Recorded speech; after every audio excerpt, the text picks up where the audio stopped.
kaira Allah kira yawan agaira dare dare Muhammadu yawan nemati Allahumma salli ala sayyidina Muhammadin wa ala alihi ala sayyidina Muhammadin wa sallimu kaira kaira Allah kira yawan agaira dare dare Muhammadu yawan nemati Nurullahi Muhammadu Habiballahi Muhammadu Takiyullahi Muhammadu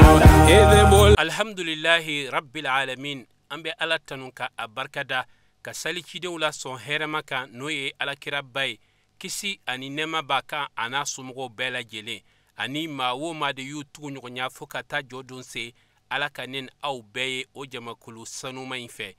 biwajul kenakaniye anye Côte d'Ivoire ka ben septembre kaloma samba fla ani muga ani duru Jamiatul Ansar Din abolo faraba mimbe bono kaw feino Fédération Marawi konnana ka kayni alakiraba ale bangeli suye ambado abe nyenemaya islamiya la fanchaman fe ala sonama bono kaw uluye nin subain uyasigi ni ka wele bla islamiyu makabo fan bela jelen fe kana fara uka nin baraina amalo duniya ka fo kenenka bara kun folo be damne ni ankara mo Sherif Abbas Haidra aleka la seliye ay dakurnya flamin lase yani baraw ka damne anga jeka anyamada ofe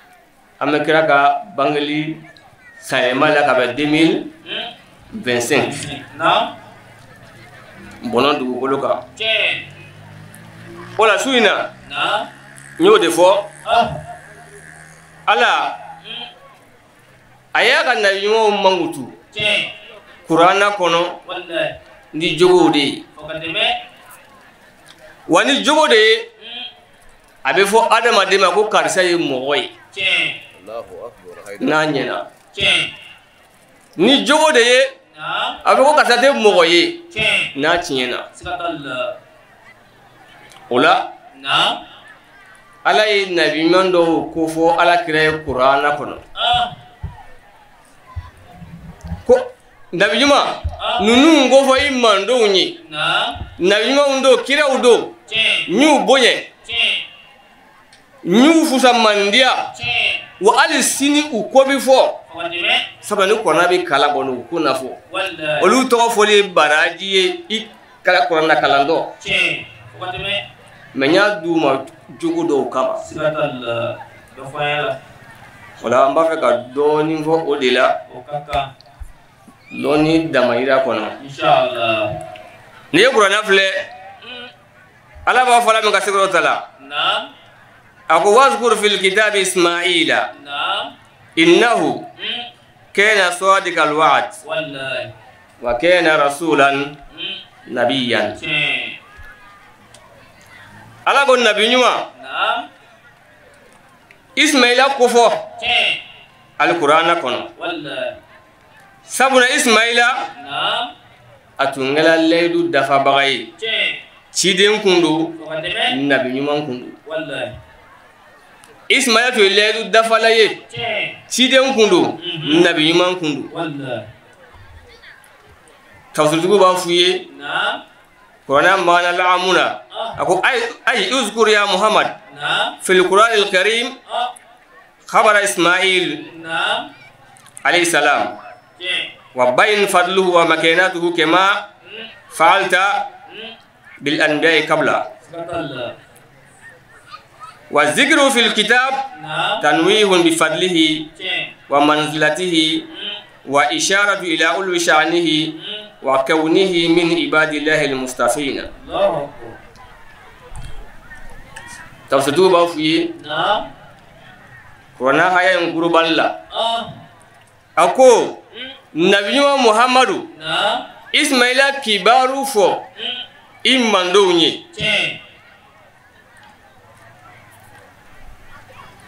إيكا فسمانديا فو إماندوني إيكا جورو فو إماندوني إيكا كبوني فو إماندوني إنا فوين نيمان دو تو فلا كفو أني me Ismaila to foli Qur'ana kono ko ye koroyali de ka ta aka bunye sadi korota be Ismaila ka ko ka bun jogo mina o de ko so ala ya to ko fo ni adamaden fatulen ko fe ni ya to ti ban fola akenodo skatalla mfeka mvuye ala kwa innahu kana sadiqal wa'd ako hazi sifatun khasatun asna Allah biha ala Ismail alayhi salam wa lam tazkur bi hazi sighati ila Allah ki kana Ismaila tunye laydu dafa bagaye ko niye mangutuye tanuga mi ala Ismaila kare nindi amma ni nyon fo nabi nyumma mangutula Qur'ana kono wala Abdurrahman Ismaila nabi mando chidindu momuna ala ke nabi yuma ala ke chidinyi ala ke nabi ala ke chide mungoso leidu dafai ole ko sa to fola Qur'ana kono afogu e awye muna ko anye Ismaila ladegi leidu dafala wallahi kana ke leidu dafa bali ni leidu ta addafa ni leidu ta addafa ala kira sallallahu alaihi wasallam aka hadisa do be akoni ba ka nafigi don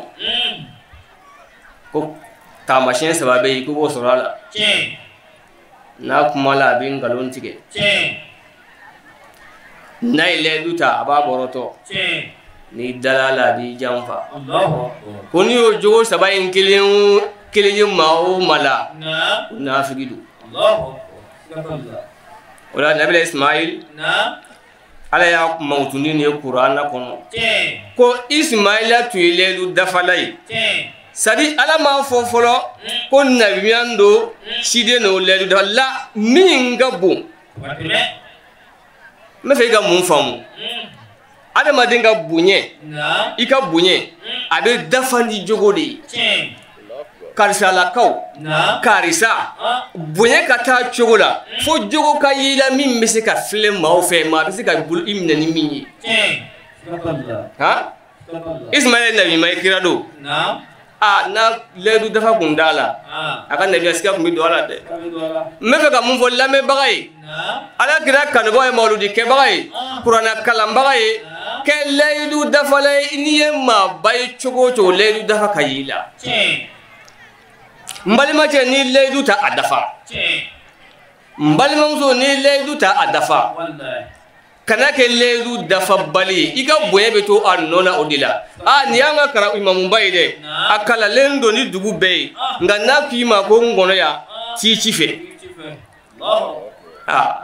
Abdurrahman ama fodi ko na karango ya karango ba ya jogole ni wa amenyo yininga ko kala na de imam mbalo me ko dalaka ti chife buyati dafa blende wallahi dom fega mo fola me bawoyi hore ya dalakandi do ala Ismaila mangutu ni leidu dafai wallahi me awun dum fe bidun c'est bon ba fuye ke Ismaila ka leidu dafa koson fa ku nana ke mo be misali dana ko abe kasabe leidu dafa ko Ismaila odoronte Ismaila sebe ma fuye ko Ismaila ye sangelenge ka domma kono ferike nyoya sira ka mita kana o kama ay sangelenge ka aledu nyogo do mago do kumbina amana Ismaila ma boyro fu sangeli fu sangeli parce que akana taga chekana na fwa ko ya ko Ismaila atala mangaledu dafa ay sangelenge inni ami lejo lege ka mo kono ledu la wala mbado en ledu dafa lay wallahi horoya ati dafa fiyo mo ka mola mo magota dalakana o adama de siri juru o yi dalakandi ime fola mo foti ko horon be sa adala kan din nofe islamaya te folo de islama be sa te de ko horon bi sa adala kan nofe ole wo chawu sona ka sabkunu udala kan nofe kunda tukace me an ba tukace ka tukace ashhadu an la ilaha illallah folin kofe ashhadu anna muhammadu rasulullah folin kofe wala mbadu na ismaila ka bunye soro sababu e ba fe ka bunye wa iga sigila idna nabi mi soro bli idna kreya soro bli me ibe mun soro ibe se ka manyuma ya soro ibe se ka mabaya soro ebe mawga laydu dalaya soro ni munye idalakan malima muso ni laydu ta adafa ningo mbake ni madese idije kake ni desela ka donki desela malima ti abo chugula ni laydu ta adafa kana ke laydu boroto lay ma sebe jogote horon jogote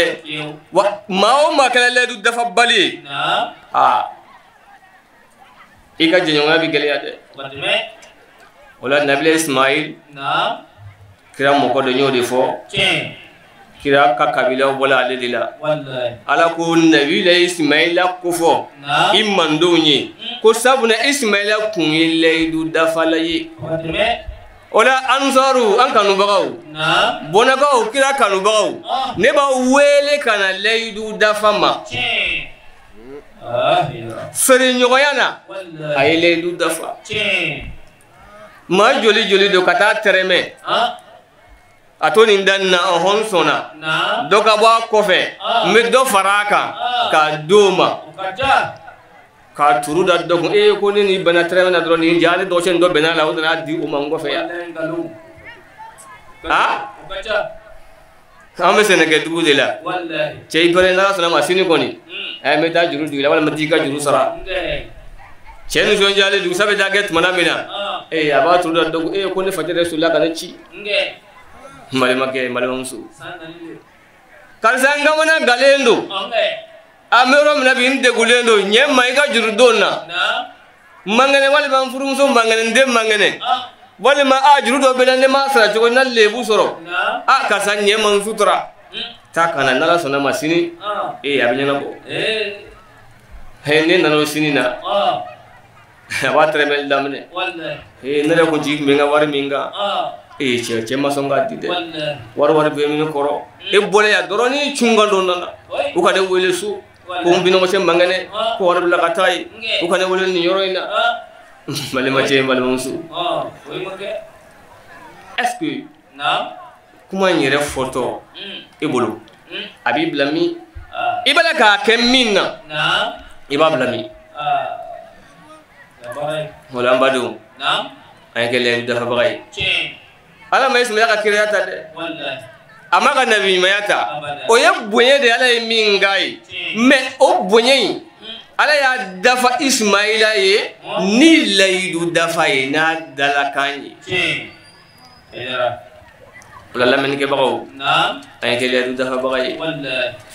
nani ko do mako ko fla laydu dafa ka na o ba fuyo ako iza qala al fata fi'lan wafa fazalika inda zawil ula kal misl la khayra fi qawlin bila fi'l wal wa'du daynun ala man yaltazim bil ahadi turafu ma'adin al anfus wal wafa'u walu li kulli nabiy man kana lil wa'di muhafizan kana min al awfiya'i mashhuran al wa'du mizanun bihi yuzanu sidqa rijalu wa ulu qadrihim Modola doko na no shiru dalawi ago funenge na cheba koro kameli na sali ko kameli ya le ni che ko mbake na mbeninge ka badafa muso ya le ni muso ko mbeninge abadafa ako wa ko o min filɛ dɛ layidu ta ka dafa ko de ye kɔrɔta la dalen min bɛ se ka yira misali la misali kɔrɔta ni min bɛ yira mɔgɔw la ko de ye ko n'a ko min kɔni a b'a kɛ karisa tɛ wa ne karisa ko k'a b'a kɛ a b'a kɛ ni karisa kɔni sɔnna a b'a kɛ n'a fana ni bana a tɛ sɔn donc ko funɛnkɛ cɛya disi gosi ko de ye ni funɛnkɛ ko n b'a kɛ a b'a dafa wa ko hɛrɛ tɛ kuma foyi la baara tɛ min na o de kɛlen bɛ k'an sɛgɛn bi o ashhadu an la ilaha illallah ashhadu anna muhammadu rasulullah hayya ala salat hayya ala al falah abda ne ma da na kɔrɔ dɔn bɛ o ne sera n dan b'a la ko n ba tɛ fo ala ne dan b'a la ko muhammadu ala ka ciden ye o kɛbaga ni nkalon o kɛbaga ni namara o kɛbaga ni janfa jɛnɛya suɲɛli tɔɲɔli dabali jugu sigiɲɔgɔn juguya hasidi kɔnɔnan jugu est-ce que ashhadu an la ilaha illallah a kɔrɔ fɔla ye wa ashhadu anna muhammad rasulullah a kɔrɔ fɔla ye wa hayya ala salat ay na seli est-ce que seli yɛrɛ kɔrɔ ye min a b'a dɔn seli la ni ye min a b'a dɔn donc ko hɛrɛ tɛ kuma na kuma min ni baara t'a nɔfɛ ne ko san karamɔgɔ b'an wele kuma bɛɛ k'an ye kuma to yen k'an ye kuma dabila k'an ye baara kɛ an karamɔgɔ b'o de fɔ an ye wa baara de bɛ mɔnɛ bɔ dɛ kuma mugu foyi t'a la kuma mugu nafa foyi t'a la ni baara tɛ a ko wa wal wa'du daynun ala man yaltazim wa ko layidu ye juru le ye mɔgɔ kelen kelenna bɛɛ kan e mɔgɔ min y'a ta ni kɔni y'i dalakan di ka ban a kɛli ma juru ye wa a sarali ma diyagoya ye a ko bil ahadi tu'rafu ma'adin al anfus ni layidu ye ni damandige ni ye min ye ni tigi ye min ye a bɛ dɔn n'o de ye ni layidu ye karisa ye jɔn nin ye mɔgɔ ko kɛ ɲɔgɔn don wa mɔgɔ jɛ ɲɔgɔn don wa mɔgɔ baara kɛ ɲɔgɔn don wa jɔn nin don k'o bɛ dɔn ni layidu le ye karisa ye ni ye ni ɲuman ye ni se ni ma don ala fɛn nin don ala dɔn nin don maabaya nin don parce que an kɔni bɛ k'an yɛrɛ marasa tuma dɔ la ni kabila ko ye ni jamu ko ye ala k'an bɛ sababa ma n'o tɛ o bilama in kɔni ala k'a kɛ ɲuman d'a ma i y'a ye cogo di bon c'est à dire an b'a la k'an yɛrɛ mankutu ni mɔkɛw ni tulomasamaw ye mais e yɛrɛ jɔn de ye e yɛrɛ jɔn de ye e ye mun kɛ i mɔkɛw jogo la i ye mun kɛ i mɔkɛw bana mun ma ne ban'o ma i mɔgɔw sɔnna u ma ne sɔnn'u ma i mɔgɔ ye mun kɛ n'i y'i sen da u sen da nɔ na sen dali ma fɔ denw ye ten ko cɛya tɛ k'a fɔ ko n fa filɛ n mɔkɛ filɛ ko cɛya de ye k'i jɔ ko ne yɛrɛ filɛ ne yɛrɛ filɛ ko adamaden bɛ dɔn ni ka ɲumanya bɛ dɔn ni layidu le ye wa ko layidu dafa ye mɔgɔba bɛɛ ka tagamasiyɛn de ye n'i bɛ ka mɔgɔba dɔn n'i n'a jɛna a kumakanw jate minɛ n badenw kuma ye fɛn ba le ye dɛ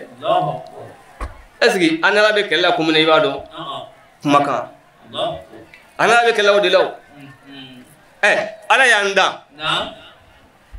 k'an kɛ mɔgɔw ye dancogo min jɛla y'an kɛ ten an b'a ka nɛɛmaw kan k'u utiliser komi a ka d'an ye cogo min na mais olu o m'a tɔɔrɔ o dali ma la tɔɔrɔ ne ma Israël ma la tɔɔrɔ ala kumala an fɛ min kɛ ko a y'a kɛ n ye a ye n ko ɲuman lɔ ni min ba dɔ ma i bɛ jahanama sɔrɔ o de kama kumakan wa ni min sɔn n'o ma ala bɛ k'i fɛ i bɛ kɛ ala ka jɔn ɲuman ye diɲɛ na n'i fatul'o kan i bɛ alijinɛ sɔrɔ kumakan oh ne mo min kumakan ti bolo do dala do ko ka tale mako ta kumakan na afo ka tate mo yi ha do ko ledu dafa ye mo ba be ka ta ka machine de ni ba fe ka mo ba don na ka za mo ba yi na imam ba yi anga dugutigi ba yi anga karamo ba yi ni ba fe ka do garale ka ledu fle ledu ba bolo chogodi akuma ka ba bolo chogodi parce que ledu kumakan de akoni mo min gela ledu la koloshi bagay a ko yere dale ka fo den sika wuli koni mo ngolo koloshi bagay ko tubi bena ke le mo doni ledu dafa bago tela ibira wallahi ena da bibi na kasay dana mo yi o kadande ha ni jama bandi bulosh na mo ba ko kata ko ni a chena lana mo golo na ko mi ati bo kan fiu ati mo janfa bebe wuli ka fle ka kaba ko yamine ledu dafa le ni sanga ni la ala sona ma kuma kala sorola ka kumata ni sondia ani dakurnya flami nu ya la sekene kono nen au anga je ka nyamada o fe section tola ka loga nabaga che ana muso befo normal sonja ni na farfoni afoko fe mo na to soro ala kono ko yo na ta soro ana maulidi vraiment ala ke wasaye ala ga korota abe foli damna na ordinateur chez sécurité l'ordinateur là semaine ni ba yo ko depuis soma depuis semaine wala depuis malu kalo rema bo wala depuis malu kalo bola olu be bara la quoi voilà c'est ka souffle là ka stress suni telo be nyogo la bara be nyachiko la abe la ben chiko vraiment mo fola ni ga kenen ni fleka sigilan be shey me kenen ka sunna ka adase chiko flea di balo che do le biska vraiment na foli boy ko sebe o ko fame kuma sura ka foli ga na tabal ka mo ka on est un modérateur de ça sangar vraiment ma fo parce que mogo la chesiri te kele mogo la fanga te kele mais ama ale refu ana la chesiri ani lombe ko vraiment parce que ni mogo be shirfla kalama wala mogo be amsar kalama be ba kalama ko ni ale ka wajil ke dimashi timini bamako mais lerna abi tabale ka wajil ka shuna donc vraiment ba we chesiri dole kasi ka frontière re traverser lerna o ya ta ko wore wala kuma te ka segi tuguni kala ko événement wore kumbe ama fo ala kana deme vraiment kuma mabusala ka abi ka mi fala ne sabati o ese ka fo ana shiru abasa yedra vraiment mafu parce que sangarde ale ka ana ale ka nyongo shamaka pour que kene meseka la be nyamka voilà vraiment na ala hakilina o dilila ana blali sra ka ko la vraiment ba le refo o ko va me comme le organisateur fo vraiment oni lombe ko oni chesiri quoi no ye imamu ka franyonga tomimbe bonoya ko Jimburuka ni aburu fara min be anga dugu kono an be lɔrɔ la ka kuma olu le tɔgɔ la o ye imamba ana ɲɛmɔgɔba o le ye Sheikh Alhaj Amar Sila an'an ka imam central yɛrɛ tɔgɔ la n'o ye Alhaj Ayub Sila olu kɔni ma kɛnɛ sɔrɔ anw yɛrɛ invité ni no an baarakɛɲɔgɔn bolo an jɛɲɔgɔn bolo ni kɛnɛ nin kan wagati bɛɛ ani an fana b'an yɛrɛ fana ka imamu yɛrɛ représenté n'o ye Alhaj Saïd Sangare ale min ye firifiriju imamba ye an bɛna kɛnɛ nin kan ka bɛn o bonyaw caman fara ni ɲɔgɔn kan ani jɛɲɔgɔnya min fana bɛ an ni Ansardine ɲɔgɔn cɛ ka bɛn san o b'an wele an bɛ lettre d'invitation sɔrɔ ka na kɛnɛ nin kan o la an bɛ foli lase nabaga bɛɛ lajɛlen ma imamu tɔgɔ la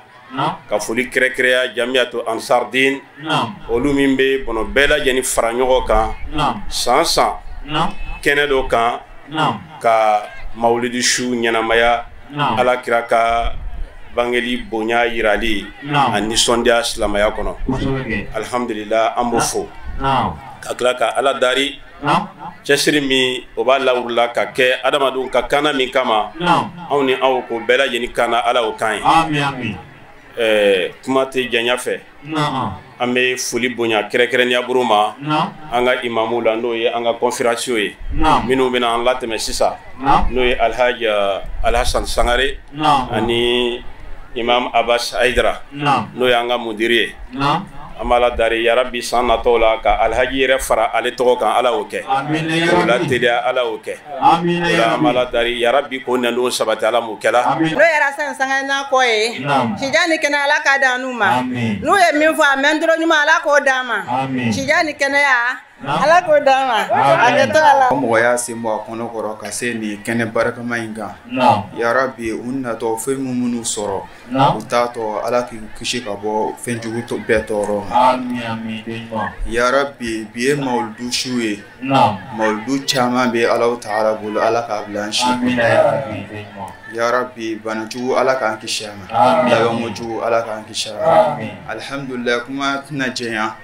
an bɛ foli di nabaga bɛɛ lajɛlen ma bi ye su barikaman de ye an karamɔgɔbaw de sigilen filɛ tabali kan ɲɛ olu nakun wɛrɛ foyi t'u la ka na mawuludu kɛnɛ ɲɛnɛmaya dɔrɔn ni silamɛw ye ya rabbi o bɛna kuma minnu fɔ a mɛntolo ala k'a d'a ma a baara kɛko ɲuman ala k'a nɔgɔya inshallah nin ye foli ye k'a lase aw bɛɛ lajɛlen ma ka bɔ a denkɛ yɔrɔ n'o ye Yakubu Mohamed Lamin Ture ya rabbi mawuludu caman bɛ ala bolo ala k'a bila an si an y'a minɛ an bolo fila la n'o min ye Amucari Jama tɔgɔ la an b'o ka karamɔgɔba fo n'o min ye Alasani Sangare ye o tɛmɛlen kɔ an b'u ka section ɲɛmɔgɔ bɛɛ lajɛlen fo u ka groupement bɛɛ lajɛlen fo mɔgɔ minnu k'u sen b'u kɔnɔ kɔrɔ ka se kɛnɛ kan yan fɛn min m'u natɔ sɔrɔ ala kana u segintɔ sɔrɔ ala ka kɛnɛ sigi hɛrɛ la ala ka wuli hɛrɛ la ala k'an bɛɛ lajɛlen sɔn an bɛ kumana fédération président tɔgɔ la n'o ye Sali Ibrahim a tɛ yan nka a ŋaniya bɛ ni an ye yan donc ale ma se ka bi sigi sɔrɔ kama sɔrɔ a taara mawudu la an karamɔgɔ fa fɛ n'o ye Sherif Usman Madani Hayidara ye amina yarabi o la an bɛ ala tanu ka ala barikada masa min sɔnna ka bi yira an na an ka section ɲɛmɔgɔ la ka président ni a kɔ jama bɛɛ lajɛlen fo o kɔfɛ comité d'organisation an b'o fo olu min ye wulikajɔ daminɛ kabini kalo ma jɔ fɔlɔ fo ka taa se bi ma vraiment o ye baaraba kɛ an b'o fo o ye o seko kɛla min ye o ye nin ye o tɛmɛnen kɔfɛ an b'an ka wudu karamɔgɔ fo an bɛ foli daminɛ an ka ustaz Alhaji Alasani Sangare ani a nɔfɛ karamɔgɔ bɛɛ lajɛlen fédération président tɔgɔ la ko ka jama bɛɛ lajɛlen fo ka ɲini ala fɛ ala min ye ɲinata yirana san nata caman ala ko yirana an tɛ ɲina an ka sababu ɲuman kɔ a Sherif Usman Madani Hayidara ale min kɛra sababu ye ka nin kɛnɛ ni valeur yira an na ale min kɛra sababu ye ka mawudu valeur bonya donc an tɛ ɲina kɔ an b'a fo ka ɲini ala fɛ ala ka n'a ka denbaya kanda ka an n'o dɛmɛ ka an n'o tanga an tɛna kuma kuntagala janya parce que sigi mɛnna ba dɔ dira i ma ten i bɛ taga ni kuma ye dɔɔni dɔɔni sinon ni kuma warala i ma voilà i man kan tɛ ka min fɔ i bɛ n'o fɔ yan donc ici minnu yɛrɛ kɛra sababu ye ka i ɲɛsin ne ma de telle sorte que ne bɛ se ka kɛ membre d'honneur ye en sardine nationale vraiment o diyala n ye a bɛnna n ma donc o kɔrɔ la n bɛ foli di karamɔgɔw ma min yɛrɛ bɛ Sherifu ye min yɛrɛ bɛ fana la an karamɔgɔ Sangare ye voilà ka foli di an sardine yɛrɛ président ma a n'a ka tɔnden bɛɛ voilà foli fana bɛ organisateurs ye voilà parce que mɔgɔ o mɔgɔ bɛ kɛnɛba min sigi tan sans bavure foyi tɛ bɔ a la an b'a la yɛrɛ dari fo k'a ban fana foyi kana bɔ a la donc vraiment je suis vraiment heureux et ala y'a diya ala ye ala y'a diya bɛɛ ye fana je vous remercie. an b'a lɔdenya k'a fɔ kɛnɛ in a wajulukɛla kun ye an karamɔgɔ ustaz Alasani Sangare ye a ye dakuruɲɛ fila min lase kɛnɛ in kɔnɔna na mawuludu su la bonukaw fɛ yen nɔ an ka jɛ ka an ɲɛmada o fɛ bi an bɛ fɛ ka kuma mun kan an bɛ fɛ ka kuma denmisɛnw de fɛ tiɲɛni min bɛ jamana kɔnɔ région kɔnɔ an bɛ fɛ ka kuma mun fɛ an ka se ka tuubi an ka segin an kɔfɛ o la an mago b'o de la su in na pour que Marawi ka se ka avancer ka taa ɲɛfɛ laɲini ka se ka sɔrɔ ala k'an bɛ sababa ma o la kuranna ko iza fa'alu fahisha ni mɔgɔ min ye walijugu dɔ kɛ aw zalamu anfusahum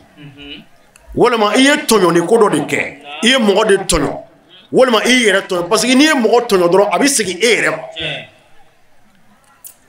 silamɛw a y'a to an ka sira tɔɲɔni ye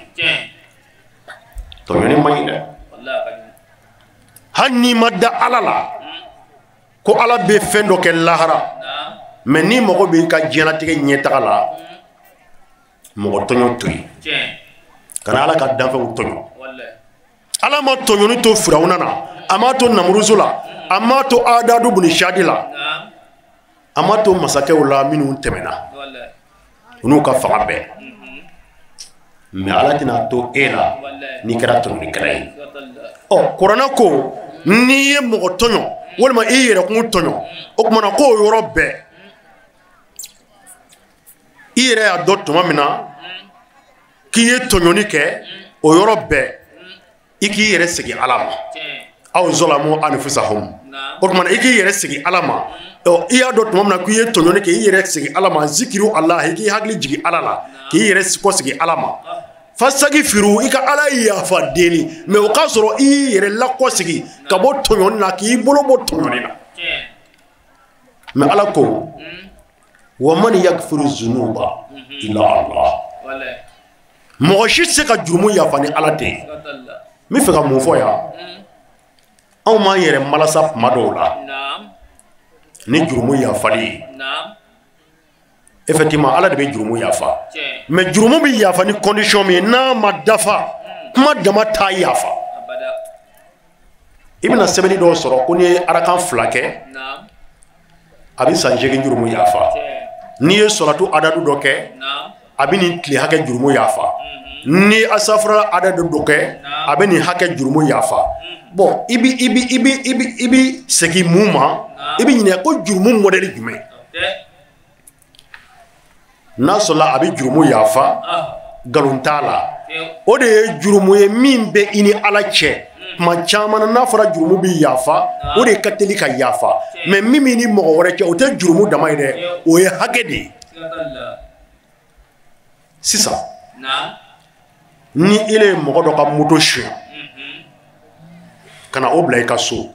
walima i dɔ ka foro ka o suɲɛ ka na o bila i ka so walima i dɔ ka du minɛ ka na i sigi o kɔnɔ walima i ye dɔ ka muso minɛ a la ka i sigi n'a ye ka tila k'a fɔ i bɛ asafuralayi kɛ walima ka soli kɛ ka ala yafa deli ni ala yafara e ma o la ka walefɛn to e bolo mais min ta b'i bolo o bɛ bila minɛ jumɛn kɔnɔ ni ala yafara e ma mais i ye min ka moto minɛ a la ala b'o bila minɛ jumɛn kɔnɔ o ka moto ma segin a ma nin ka foro ma segin a ma nin ka du minɛna o ma segin a ma mais e selila ala yafara e asafura fɔ ala yafara mais nin ka fɛn ma segin a ma ala kɔni y'o tɔɲɔ ala ta'ala don ko ale ye tɔɲɔni kɛ a yɛrɛ ma haramu ye a kana ɲɔgɔn tɔɲɔ o la kuranɛ ko fastaghfiru a ye ala yafa deli li zunubuhum a ka jurumu kɛlenw na ko mɔgɔ si tɛ jurumu yafa ni ala tɛ ko mais ala ka jurumu yafa sadi walam yasiru ala ma fa'alu i bɛ kuma in faamu ka ɲɛ i ye ala yafa deli ko min na ala bɛ yafa ne m'a fɔ jurumu tɛ kuranɛ min ka min fɔ kuranɛ de don ala ko ale bɛ jurumu yafa ko mais ile ye walejugu min kɛ ile kana segin o ɲɔgɔnna ma mais cɛ bɛ ala deli la don o don dɔ bɛ fara a ka walejugu kan don o don dɔ bɛ fara a ka ala deli kan don o don dɔ bɛ fara a ka tiɲɛni kan mais o ala yafa deli bɛ taa min ala ko n'i ma segin a kan n t'i min yafa i ma mais anw ko la ko tant que i bɛ ka asafurale fɔ tant que i bɛ ka sɔlatu kɛ tant que i bɛ ka lalalaw kɛ tant que i bɛ ka nafila seli ala bɛ yafa i ma et puis an b'o kɛ de ka walejugukɛla encourager o de tɛ tiɲɛ ye ni sɛbɛnni min nana ko ala kɛra ko ten et puis a bɛ kuranɛ sɔsɔ i b'a sɔrɔ o dilanna ka da kira la tiɲɛ tɛ kira m'a fɔ ala k'an bɛ sababa ma o tuma na mɔgɔ si tɛ jurumu yafa ni ala tɛ mais an ka segin an kɔfɛ e min bɛ jɛnɛya la jɛnɛya man ɲi balimakɛ kuranɛ ko wala takirabu zina innahu kana fahishata wa sa'a sabila ko a kana gɛrɛ jɛnɛya la ko cɛni cɛjugu dan don wa tagasira jugu dan don a bɛ bonya bɔ adamaden na kira ko bala 6 bɛ jɛnɛya nɔfɛ 3 bɛ yen o b'i sɔrɔ diɲɛ na 3 bilalen bɛ ka lahara makɔrɔ mais min bɛ lahara yan'an ka se yen 3 min bɛ diɲɛ na fɔlɔ a bɛ bonya bɔ a kɛbaga la i tɛ jɛnɛyakɛla ye yɔrɔ si ko mɔgɔba don n'a kɛra cɛ ye i tɛ bonya sɔrɔ o kɔfɛ n'i kɛra muso ye i tɛ bonya sɔrɔ o kɔfɛ i mana kɛ mɔgɔ mɔdɛli o mɔdɛli ye jɛnɛya bɛ bonya bɔ adamaden na pewu hadisa b'a fɔ ko wayu zeba wajhi nɔɔrɔ ko a ɲɛda nɔɔrɔ bɛ taa ɲɛda nɔɔrɔ tɛ dɔwɛrɛ dɛ bonya min ayiba min bɛ adamaden na sutura min bɛ adamaden na cɛ ni muso jɛnɛya b'a cɛ pewu a y'a yɛrɛ kɔlɔsi jɛnɛya la jɛnɛya bɛ mɔgɔba dɔgɔya o y'a fɔlɔ ye a filanan wa kɛsiri lo mori k'a bɛ mɔgɔ si surunya a bɛ si tigɛ de an filɛ don min na komi bi Côte d'Ivoire kɔnɔ yan bi bana min ka jugu bana bɛɛ bi n'a bɛ ka mɔgɔw faga ka caya o ye sumaya ni dɔ ko pali dɔgɔtɔrɔw b'a kalama sumaya de bi mɔgɔw de faga bi ka caya mais bana min nana deuxième position na bi o de ye sida ye Côte d'Ivoire niveau la bi ko jeune minnu bɛ yen k'a daminɛ san 10 ni joli san 15 ka taa san 18 a san 25 olu sida tɔ de ka ca c'est-à-dire au lieu de 10% 7 personnes mɔgɔ 10 o mɔgɔ 10 mɔgɔ 7 bɛ yen bi sida b'a bɛɛ la Côte d'Ivoire kɔnɔ yan bi jeune c'est-à-dire kamelendenw ani sungurudenw n'i y'u sigi bi mɔgɔ 7 o mɔgɔ 7 sida b'a bɛɛ joli la c'est-à-dire mɔgɔ 10 o mɔgɔ 10 c'est-à-dire n'i ye mɔgɔ 10 wele ka jɔ k'olu tester daminɛ i bɛna mɔgɔ 7 sɔrɔ a la sida bɛ minnu na sida de nana deuxième position na bi komi sida mɔgɔw mɛnna k'a fɔ a ɲɛna ko mɔgɔw hakili la a banna a ma ban dɛ a juguyara de mais mun y'a sababu ye ka caya jɛnɛya o de la an ka kira bɛ fɛn fɛn fɔ a ye min fɔ ka tɛmɛ yanni diɲɛ wuli cɛ i bɛ k'a bɛɛ ye ka taa kira ko jɛnɛya bɛ mɔgɔ si surunya de bon sida ye mɔgɔ minɛ a si tɛ bɔ a la ale tɛ bana ye ko bana min bɛ i minɛ k'i kunkolo dimi walima k'i kɔ dimi walima k'i ɲɛ non i joli a b'i contaminer ni bana wɛrɛ y'i minɛ dɔrɔn hali n'a kɛra kunkolo dimi a bɛ taa ni ye parce que joli fɛn dɔw bɛ joli kisɛ la adamaden farikolo la o de y'i ka militaires de ye ni bana nana i la dɔrɔn olu de bɛ pikiri minnu bɛ kɛ o de bɛ force di pikiri ma pikiri de bɛ force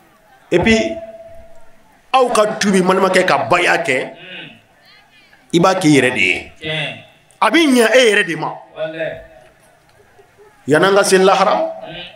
n'i sera ka jɛnɛya to ala kama ka suɲɛ to ala kama ka mɔgɔ faga to ala kama ka namara to ala kama walahi e ka ɲɛnamaya na kɛ hɛrɛ ye mais dɔ bɛ se k'a fɔ ko non ko mɔgɔ bɛ se ka nin bɛɛ to yen ka sɔrɔ i ma layidu ta bon o tuma komi e b'o dɔn ala b'o dɔn ka tɛmɛ e kan munna ala ko an ka layidu ta a kan komi e ta tɛ diinɛ ye ne yɛrɛ ta tɛ diinɛ ye e b'a dɔn mɔgɔ bɛ se ka kɛ yen i tɛ jɛnɛya kɛ mɔgɔ bɛ se ka kɛ i tɛ suyani kɛ mɔgɔ bɛ se ka kɛ i tɛ namara kɛ i tɛ kɛ mɔgɔ fagala ye hali n'i tɛ silamɛ o bɛ se ka kɛ mais an ka silamɛya kuranna ko daliba masa ko a ye layidu ta nin kan o la an tɛ se ka e lamɛn k'an bɛ tugu e ka hakilila in kɔ ka ala ta to yen o la kuranna nana ni baya ye suratu bakara kɔnɔ aya 20 ani aya 7 ka tila ka na ni baya ye suratu tauba aya 100 ani aya 11 ka tila ka na ni baya ye suratu maida aya 7 ka na ni baya ye suratu hadidi aya 8 ka tila ka na ni baya ye suratu mumtahina aya 12 ala ko cogodi ya ayyuhallazina amanu iza ja'aka almu'minati yubayyinaka ala an la yushrikina billahi shay'an wala yasrikina wala yaznuna wala yaqtuluna awladahunna wala ya'tuna bi buhatan taftarunahu bayna aydihinna wa arjulihinna wala ya'sunaka fi ma'rufin fabayyihuna wastaghfir lahunna allaha inna allaha ghafurun rahim. Sadaqallahu al-azim. Inshallah. Qur'ana ko aw mɔgɔ minnu bɛ ni aw leminalen don n'aw dalen bɛ Ala la n'aw dalen bɛ a la k'a fɔ lahara bi se a bɛ ka kuma mumini musow fɛ ya ayyuhan nabi a fɔ a bɛ ka kuma adressé kira la mumini musow ko a ye na ya ayyuhan nabi iza ja'aka lil mu'minati yubayyinaka ni mumini musow nana fo k'u ka baya kɛ an di fila fara Ala kan an di suyani kɛ an di jɛnɛya kɛ an t'an den faga an di namara k'an sen kɔrɔ an bolo kɔrɔ kira Mamadu mana bila baara ɲuman min na an bɛ layidu di k'an sɔrɔ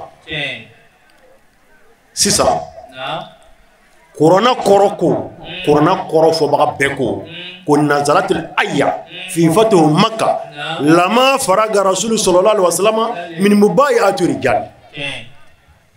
ko ni aya yi nana Makka minɛ don na fatuhu Makka cɛw tilalen ko layidu tali la ko Ala ko fɔ musow yɛrɛ k'a kɛ o la sisan an karamɔgɔ dɔw ko ko non k'a fɔra mumini musow de k'a kɛ mais an y'a sɔrɔ e yɛrɛ muso dun m'a kɛ k'a fɔra muminiw de k'a kɛ o kumana ni a fɔra muminiw ka min kɛ ni e ye mumini mun bɛ e ban o kumana e kɛra nafigi ye wa ɲininkali bi yan de e ye mumini ye Ala ko muminiw k'a kɛ n'i ye mumini ka bɔ mun bɛ e ban e tɛ Ala batola dɔ ye wa Ala bato tɛ dɔwɛrɛ Ala ko ka min kɛ o kɛlen Ala bato de ye o la balimakɛ ni baya jogo bɛɛ dafara e la na baya layidu minɛ o de ye Ala kan labato ye ne m'a fɔ i ka don ansaru la dɛ o y'a dama ko de ye mais layidu ta i bɛ tagabolo min na layidu ta i k'i ka tagabolo labaara n'i ye tijaniya ye i ka tijaniya kɛ n'i ye kadiriya ye tɛmɛ n'i ka wurudi ye n'i ye wahabiya ye tɛmɛ n'i ka wahabiya ye n'i ye wahanta ye tɛmɛ n'i tagabolo ye mais layidu min ɲininen don kuranɛ fɛ sunamɔgɔ mɔgɔ min faridamɔgɔ o de wajibiyalen don bɛɛ kan ni dalu kelen ye ko Ala ko a y'a kɛ fabayihum wastaghfir lahunna allaha inna allaha ghafurur rahim baya kumakan na Ala ko kira ma ko Muhamadu a fɔ musow ye k'u ka baya kɛ nin kan o bɛ suratu Mumtahina kɔnɔ u k'a kɛ o la fili amuru nana o la n'a fɔra ko a ka kɛ silama bɛɛ bi o de kɔnɔ o la baya tɛ Hayidara ka ko ye a n'a ka kalandenw la silama bɛɛ ka ko don ni min banna na i banna na mais silamɛya kuranɛ nana ni fɛn min ye o tɛ se ka bɔ silamɛya kɔnɔ an wasola ni kira nani ye danfɛnw yerela ni kira nani ye وأكفت على بيت آمنة طيور مناكرها من زمرات الأقدار وأجنحتها من يواقيت الجهرية أقول كادو على كرابي بانغي شومينا كونو ولودين نانا أمنة كدولا أمنة كروي دو أمنة كدو فولي كروي ميه بس هو يسوع كلا فاتورا أباكلي نبي ola abina do mina o ya sɔrɔ fa table ola muso kelen de bɛ du kɔnɔ komi n'a fɔ sotigi kɔnɔw nana kana kɛ ka yɔrɔ koli ko kira laban bɛ na وتدلت الكواكب من السماوات وأقبل إلى بيت آمنة الغمام ko a don na i tun bɛ dununkan mɛn kabakolo la i t'a fɔbaga ye an b'a tigɛ tigɛ waati seri kama i bɛ mankan mɛn kabakolo la i t'a fɔ i tɛ mankan yɛrɛ ye i bɛ dununkan mɛn i tɛ mankan i tɛ dunun fɔbaga ye i bɛ mankan dɔ de mɛn sɔngɔkan quoi i b'o mɛn kabakolo la i t'a fɔbaga ye i t'a kɛbaga ye kɔnɔw nana kabanɔgɔw y'u ɲɛsin ورأت رجالا وقفوا في الهواء بأيديهم أبارق من فضة بسلاسل ذهبية أقول لك ميتشو جولي فويوكا وكربي مكو جولي uti yiriboloka uti blika ubi fويوكا nega yoloko ubu bolo nega yoloko mini jimina bala iba fo jurufle uba jigi kana Aminata ka du kɔnɔ فيها ماء من سلسبيل فشربت فزال ما بها من الآلام. Otumana salsabili ko ji obe minike fe nun kono. Okoro e ko ji do ba kono walma ji do ba kono min bo me salsabili la. Ni ya mi de ko me abe bita. Aminata kele ko fɛnw mi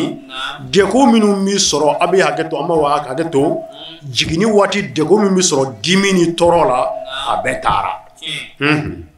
ولم تزل سيدته تشاهد من غرائب معجزاته أمورا نورانية. a ko musoba minnu nana timina yɔrɔ la olu tora u bi kabakow kɛ u bi dɔ kɛ u bi dɔ wɛrɛ kɛ u bi dɔ kɛ min ka bon ka tɛmɛ tɛmɛnen kan. Kabako nɔrɔmaw ani faamu nɔrɔmaw ko minnu tɛ kelen ye u b'a kɛ parce que koba dɔ bɛ kana kɛ. ومن أجل آياته ما لا تحيط به العقول والأفهام. a ko kabako b'a la hakili yɛrɛ tɛ se k'a ye fiyewu ko a bɛ tu kɔnɔ k'i b'a faamu parce que dan dɔ bɛ adamaden ka faamu na ni ko tɛmɛn'o kan dɔrɔn i b'i tunu o la musoba ninnu tora ka kabako kɛ ka bɛ kira bangeni ma min ka bon hakili ma n'a tɛ se ka ye hakili la k'i b'a lakale. وذلك في ليلة اثنين من بعد العشاء إلى طلوع لمعة الفجرية. Ako o don in de bɛnna tɛnɛnsu de ma o kobaw de tora senna fo ka taa se fajiri kɛnɛ cili ma an gala o la. Jésus n'o ye Nabila Isa ye suratu Mariyama kɔnɔ ko n'a ye an kalan Isa ba ye Isa kɔnɔ ta cogo min na o ɲɛfɔra Kurana kɔnɔ mɔgɔw bɛ seli n'o ye misiri kɔnɔ. Isa taara jigin cogo min na o ɲɛfɔra Kurana kɔnɔ n'i y'o kala ka seli i bɛ baraji sɔrɔ. Bon o kumana ni Isa bangecogo fɔra Kurana y'an kalan o la mun b'a yira ko an ka kira bangecogo tɛ se ka fɔ. N ko bangecogo fɔli de b'a bonya yira sinon mɔgɔ min ma dɔn i ma fɛn kɛ mɔgɔ mago b'o bangeni na wa. So mɔgɔ mago b'o bangeni na wa. Cɛnnikɛla mɔgɔ fagala mɔgɔ mago b'o bangeni na wa. O kumana kira min nana diɲɛ bɛɛ bɔ dibi la ni silamɛya ye o la n'o k'a ye bangeni ɲɛ ma se ka dɔn o ye kojugu ye dɛ. Ala k'an bɛ sababa ma o la ko Aminata ye kira bange kira min nana leminiya tile bɔ ka na ni silamɛya yelen ka kafiriya touché ka namara kɛlɛ ka jɛnɛya kɛlɛ ka tiɲɛni dabila wa innaka la ala kulli azim ale de Ala ko a ma k'i bɛ juguba de kan. Aw ne bɛ o diinɛ de na n'o ye silamɛya ye o la aw minnu nana kira kanu kama minnu bɛ ka mawuludu kɛlɛ kɛ k'a lagosi olu ka karamɔgɔ ko baraji bɛ sɔrɔ a la a kitabu di yan dɛ n bɛ segin a kan i y'a faamu minnu bɛ mawuludu ko kɛlɛ la dɛ mawuludu man ɲi dɛ bidaya don dɛ n'i donna mobili kɔnɔ i binna i donna ta i bɔra u ka karamɔgɔ bi sɔnnen bɛ min ye o ka kitabu filɛ. A b'o kitabu in kɔnɔ ko baraji bi sɔrɔ a la k'a kɛbagaw y'a kɛ u ye baraji sɔrɔ a la o bɛ nin kitabu in kɔnɔ ni min ma sɔn k'i ka se Alasani Sangare fɛ ko ne ma nin sɛbɛn dɛ ko mɔgɔ minnu bɛ mawuludu ko kɛlɛ u ka karamɔgɔkɛ ko baraji bi sɔrɔ mawuludu la o bɛ kitabu min kɔnɔ o filɛ e ko cogo di bilen karamɔgɔ ko baraji bi sɔrɔ a la dɔ bɛ t'i jɔ misirinin jɔ kɔnɔ a wɔsilen don i b'a fɔ torijɛni na a bɛ ka mawuludu kɛlɛ ka kɛbagaw lagosi o ma a fɔ a ye ko i karamɔgɔ ko baraji bi sɔrɔ an tɛ se k'e lamɛn k'i karamɔgɔ to yen o la an b'a fɔ mawuludu kɛbagaw ye n'i ma don haramu kɔnɔ n'i ma Ala sɔsɔ kɛ n'i ma fɛn kɛ sariya tɛ jɛn min ma fo i danna i danyɔrɔ la ka mɔgɔw wele ka na Ala ma ka kuranɛw kalan ka sarakaw bɔ ka nisɔndiya ka déplacer foyi t'a la ni baraji tɛ mais a b'a dɔn politique dɔ de bɛ yen n bɛ fɛ a k'o fana faamu. Alakira alayhi salatu wasalam a ɲɛnama mɔgɔw ma k'a fɛ bon o la a fana bɔnna minnu bɛ yen mɔgɔw tɛ o fɛ Maka ani Madinɛ n'i sera Maka kira bɔnna tɛ alimami ye Maka n'i sera Madinɛ kira bɔnna tɛ alimami ye Madinɛ groupe wɛrɛw de bɛ alimamiya la yen ni dɔ sara dɔ bɛ bila la ni dɔ sara dɔ bɛ bila la kira somɔgɔw kelen tɛ se ka k'a ye bi bon o la o kɛlɛ min bɛ yen ka se ka mɔgɔw bila baara la ɲɛfɛ minnu man kan ni ɲɛfɛla ye o la pour que u ka don mɔgɔw kun na u bɛ kira lagosi ni kira lagosira n'o sabatira a bɔnna bɛ se ka yira wa politique in bɛ yan de sinon kana kalasa o ka kɛ tiɲɛ ye an ka wajuli sigi ko kira bangena wajuli ka sigi kira yɛrɛ tɔgɔ la silama dɔ k'a fɔ k'a b'o kɛlɛ hali ni e yɛrɛ ma kala e k'a dɔn ko hakilila dɔ de bɛ yen ma kala tiɲɛ n tɛ n ka so yɔrɔ dɔn jurudenw tɛ hɛrɛ ye dɛ ala kana an fili an ka so ma o la kirawtigi ko kira bangena na ويجب علينا معشر الهادرين والسامعين القيام عند الذكر مع الشريف تعظيما لقدوم ذاته البهية. kirawtigi ko nazira ni yɔrɔ nasa ko a bɛ wajibiya mawludukɛla bɛɛ kan ani karamɔgɔ bɛɛ kan ani karamɔgɔw kan ani lamɛnnibaga bɛɛ kan an k'an to an ka pilasiw la mɛ an ka wuli k'an jɔ bonya kama parce que faamaw nana an wulila waatiw nana an wulila karamɔgɔw nana an wulila mais mana kira min ka bon n'a bɛɛ ye o nani wulili i bɛ baraji sɔrɔ a la o nani wulili i ka bana bɛ furakɛ a la i hami bɛ dilan a la o tumana k'a bɛ wajibi an kan an ka wuli k'an jɔ bonya kama kira bangeni na. Muhammadu bangena abini bora kadingira bangeni be abangena Muhammadu bangena sa berekira bangeni ge abangena Muhammadu bangena sa ke berekira bangeni be abangena Muhammadu bangena sa ida dunikira bangeni be abangena Muhammadu bangena sa ko ala sonama mauludu ale duwa kalon kera ka ala deli chaman ke duwa mun kera nin au اللهم إنا قد حضرنا مولد نبيك وصفقتك من خلقك فعفد علينا بركته خلع العز وتكريم واسكنا بجواره جنات النعيم ومتعنا بالنظر إلى وجهك الكريم وعجرنا من عقابك العليم بفضلك وجودك وكرمك يا أرحم الراحمين اللهم إنا نسألك بجاه المصطفى وبآله وأهل الصدق والوفاء وبصحبه الأبرار وشرفاء كن لنا عونا ومعين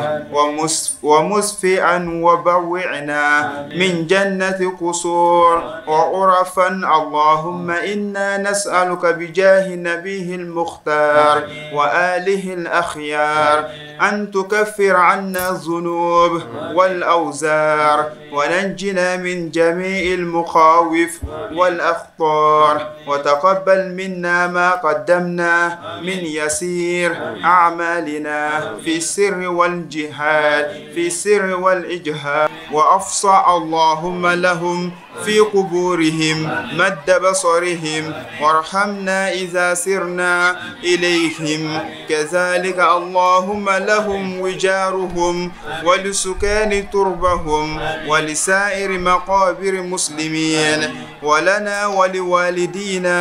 ولأستاذنا وأستاذ أستاذنا ومشايخنا ومشايخ مشايخنا ولمن علمنا ذك الحاضرين السامعين ولكافة أهل الإيمان أجمعين وحرمنا على النار وتوفنا مسلمين وادفع عنا شر الظالمين برحمتك يا أرحم الراحمين والحمد لله رب العالمين bara nunu bɛɛ kuncɛlen kɔsɛgi foli minnu kɛra ni aw an ka jɛ ka an ɲɛmada o fɛ bi ne nisɔn ka di parce que n'a ma kɛ alakira ko ye ani mamadu ko ye i tɛ se ka nin kelen ɲɔgɔn sɔrɔ yɔrɔ si parce que ni ka lajɛ mɔgɔw bɔyɔrɔ ka jan ni ka jama bɛɛ sɔnna ka na sigi nɛnɛ kɔrɔ nɛnɛ ba nin na an ma tɛ wari di mɔgɔ ma an tɛ mɔgɔ sara fo kana ala ta kira ta la mɛ o ye ala kira kanu de ye ni kira kanu tɛ an tɛ se yan ni ka dɔw bɔyɔrɔ filɛ a yɔrɔ ka jan tiɲɛ yɛrɛ la an b'an karamɔgɔ fo an b'an karamɔgɔ fo an fa Seydi Sherif Usman Marana Haidara ale le nin bɛɛ sababu ye n'o tɛ ni Haidara tun tɛ walayi mawuli bɛ kɛ bonne an t'a dɔn ko mawuli yɛrɛ bɛ yen mais ale nana ko an ye kira bangeni nisɔndiya n'a ma dɔ fara an kan a tɛ dɔ bɔ an na an fana b'a la k'o labɛn de kɛ an b'o de fɔ karamɔgɔ n'a dɛmɛ yarabi ala k'o mɛn an ye a hami n'a hami ala k'a nɔgɔya ye tɔn yɛrɛ yarabi ala k'a taa an ye ala ka tɔndenw bɛɛ kelen ma ala k'an funu fɔ ɲɔgɔn kɔ ala ka tiɲɛ dɛmɛ ala k'an k'a dɛmɛbaga ye ala k'an ka layiduw dafa yarabi an ka karamɔgɔ minnu yɛrɛ bɔra ka modérateur kɛ an ɲɛfɛ ala k'u mɛn an ye ala ka labanko ɲuman d'an n'u bɛɛ ma ala k'o k'a ka ala bonya kan nabi ɲuman yɛrɛ bonya kan basi foyi t'an fɛ an bɛ mɔgɔw fo adamaden mɔgɔ bɛ min kɛ i b'a k'i yɛrɛ le ye an ma na ala kɛra kama dɛ an nana an yɛrɛ le kama parce que ala ko fɛn fɛn bɛna k'ale wa man ya'mal miskara zarratin khairan yarahu wa man ya'mal miskara zarratin sharran yarahu n'i ka ɲuman kɛ a b'i sara o la n'i fana ka juguman kɛ a b'i sara an bɛ min fɔ mɔgɔw ɲɛna mɔgɔw ni cɛw yɛrɛ ye o folikan de b'an fɛ k'a fɔ mɔgɔw ɲɛna alhamdulilayi rabbil alamin an bɛ foli daminɛ an ka ɲɛmɔgɔw yɛrɛ la olu min sera ka da an na ka ɲina mawulidi labɛn yɛrɛ kalifa an na comité d'organisation yɛrɛ tɔgɔ la voilà n bɛ foli di olu yɛrɛ fama fɔlɔ ni o ni an ka fédération de la Marawi ɲɛmɔgɔw a président Sal Ibrahim section président yɛrɛ o min Adama Traoré ye an b'a fɔ ka barikada ka nabaga bɛɛ fo minnu sela ka bɔ o fɛ yen ka na kɛnɛ nin kan a yɛrɛ ɲɛ bɛ jama na alhamdulilayi rabbil alamin an wasala an mako tun bɛ nin de la jama ka se ka na jɛn hɛrɛ la ka mawulidi yɛrɛ ɲɛnamaya n'an ye ka ban ka yɛrɛkɛ hɛrɛ la an mako tun b'olu la an b'a la fo ka ala barikada parce que o sera ka kɛ folikan min bɛ n bolo o de ye ko o ni ce o yɛrɛ ye voilà alhamdulilayi rabbil alamin an kɔni tɛ ka weleli da mɔgɔ fana ka weleli jaabi donc mɔgɔ fɛn fɛn min bɔra i fɛ yen ka na an bɛ duwawu le k'i ye wa an ka karamɔgɔ bɔra ka duwawu minnu kɛ ala k'a jaabi an bɛɛ bolo o ɲuman bɔra ka se ɲa min na ala k'a to o ɲuman ye don sow kɔnɔ yen ala ka san wɛrɛ d'an ma ala ka san hɛrɛ cɛya ala nu ɲɔgɔn caman bila an sigi kɔnɔ nin kun ye an ye bɔnu Côte d'Ivoire kɔnɔna na Marawi fédération kɔnɔna na ka bɛn septembre kalo ma san 2025 a silamɛya dɛmɛtɔn ansar bolofaraba min bɛ yen nɔ ka kɛ ni u ka mawuluduba labɛnnen an b'a ɲini ala fɛ duwawu minnu kɛra ala ka a minɛ jamana nunu ala ka basigi don a kɔnɔna na ka hɛrɛ don a kɔnɔna na musaka minnu donna la ala ka u kɔfalen miliyɔn caman na nin bɛɛ sababu ɲuman ye an karamɔgɔ min ye a seyidi Sheikh Usman Madan Haidara ala ka si d'a ma ka kɛnɛya di a ma a n'a ka denbaya bɛɛ lajɛlen an b'aw fo ka wale ɲuman dɔ ka duwawu kɛ ala ka sigi wɛrɛ yira an na wassalamu alaikum wa rahmatullahi ta'ala wa barakatuhu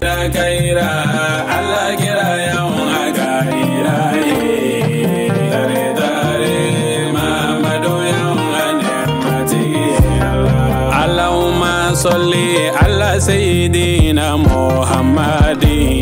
وعلى آله على سيدنا محمد وسلم كيرا كيرا على كيرا يوم